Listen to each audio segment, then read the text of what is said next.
Yes, we're here. Yes. Hello to the Alan Jones podcast. How are you, the Alan Jones? Hi, how are you? Hey! Yes! Hi!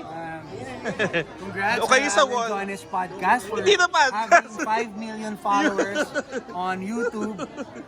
Go! Wow, reunion.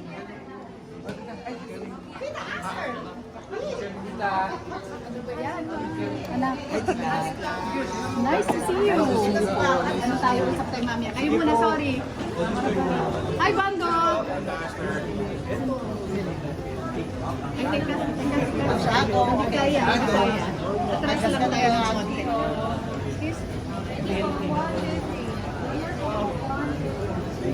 Dali. Salamat po sa PSCC. Paano to? Yung paano po, iwasan. Yung kamay. Opo. Huwag po tatasyan, yung panot. Nakatuwa naman. Tita Linggit! Sama ka mga Tita Tita Linggit! Linggit. Si Miss Linggit! Miss Pipo, Linggit! ito, sa gitna. Dito linggit. Sa gitna po. Sir Pip! Ito, Pip. Yung lolo, dito sa gitna. Yung lolo sa gitna. Pipo, doon ka sa gitna. Ang ano, Dito ka, dito ka, dito ka. kasabayan ni Tito Dolphy.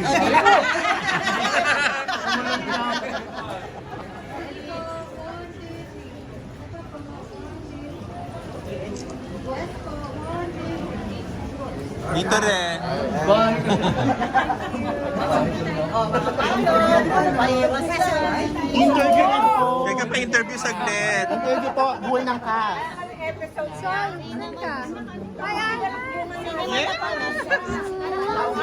Nice to see you, ma. Short daw. Ano yung short? Miss Clown. Isa lang daw. Ronnie. Okay. Ang pamilya Cosme and Ma'am Ason, welcome back po. Ano pong pakiramdam na ipapalabas ang Home Along the Riles at as a kick-off dito sa Philippine Month for our film? Ma'am Ason, go. Sobrang excited, sobrang nervous, and sobrang thankful and grateful dahil ang dami palang mga Gen Z, millennials na alam ang Home Along the Riles because napapanood nila sa Jeepney TV or sa ibang stasyon. And it was parang nangyari kasi nung parang ano ni tatay, nung death anniversary ni tatay, nagkita-kita kami.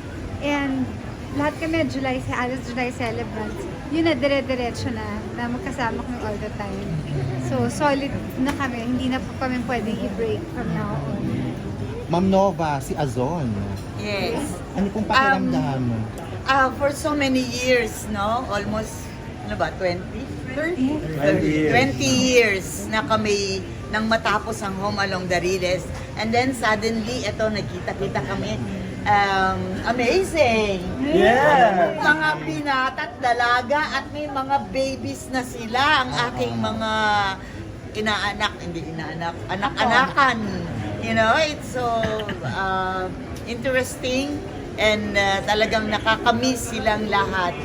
And also, probably our fans will be very happy na narito kaming muli upang magbigay ng saya sa kanila.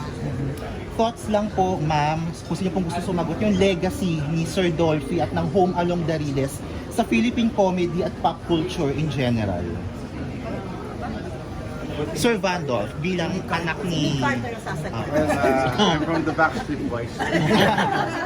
Of course, salamat sa FDCP para sa pag-showing nila ng Home Along para sa movie ng comedy for this month. And of course, balik tanaw tayo sa tamang pagbibigay saya sa taong bayan, lalo sa panahon ngayon. Of course, yung legacy ng tatay Kevin namin ay dala-dala namin lahat yun, lalo na pag magkakasama kami. At the same time, nung nagkita-kita kami, nakikinig ng tao sa social media, and hopefully, kung mamarapatin, gusto nyo ba, itutuloy namin. Yes. Oo, Di ba? Oo, Pero gusto ko yun. everything happens for a reason, and this is for our dad. You know, kasi Home Alone was like true family sa amin lahat. So, wala kaming ginawa sa tape kundi magbigay saya, iyak, yung tamang buhay ng pamilyang Pilipino. Tsaka ganun nag-impact na sa amin na hanggang ngayon lang years na okay pa kami lahat. Yes. So every milestone nandun kami passes. And everything that we're doing is for, syempre, is for the legacy of my dad, our dad. This is Dolphy's legacy. All of us. Tapos All of us are Dolphy's legacy. may active na GC na raw kayo, Boy. Ito ikaw daw ang in charge. Ikaw daw aligaga. May GC na raw kayo. GC. Oo. Oo, hindi actually, nag-start to with the 10th anniversary of Don. So from there, biglang naging active ulit yung JC namin. Nung panahon namin, wala pang Viber. Right? Oo. Friendster lang. No, remember, pumunta kami ng reunion kami. Kumain kami sa isang restaurant. Nakakatuwa kasi may ginawa kami pa. Ay, pwede bang gawin yung muna? Nag-viral yun. Ang dami namin ganun. Tapos simula dito na nanganak yung mga ideas na parang possible ba na ito? Marami natuwa. And then, saka ikwento mo yung ginawa natin sa garahe ko. Meron kaming ginawang parang kami-kami production nga tawag namin. Nag-set up kami ng Di-repro natin. Yun yung para sa birthday ni Lolo. Ginawa namin. Tribute. Gumawa kami ng parang tribute video. Mapapanood nyo dito sa ilalim. Na siya ang nag-direct at Sa nag-edit. podcast ni Kuya Alan Jones na mayroong 5 million followers. Wow. Hindi, yung ginawa namin yung sa garahe ni Ate Clau. Yes. So, masaya lang Nakuha kasi- talaga ni Doon Boy lang, doon Tuwas, lang. nakuha talaga niya yung itsura, yung buong Yeah, it's set. Boy To's idea. Boy To's idea. And makita mo si Lita Nova, ganun pa rin talaga. Diyos ko, parang mas bumata. Parang Ganun na pa lahat rin kami ka-excited. nabuhayan ng loob. Kasi ngayon na parang ay may pamilya na ulit tayo. Okay tayo. Yes. And of course, last question and of course, syempre, hindi rin kami buo kung wala rin sila rin dito.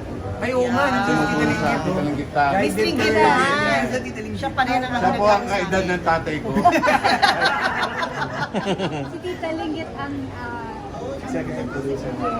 Oo, sa TV. nakita niya kami lumaki, first heartbreak, first everything, and alam mo yun, she's been like a mother to us. And hindi magiging posible dati ang Home at ngayon, kung hindi dahil kay Tita Linggit. Yes. Sa lahat po, maraming salamat. Maraming salamat. At tangkiligin natin ang pelikula ko. Yes, thank you. Mabuhay ang mga batang 90s. Yes. Thank you!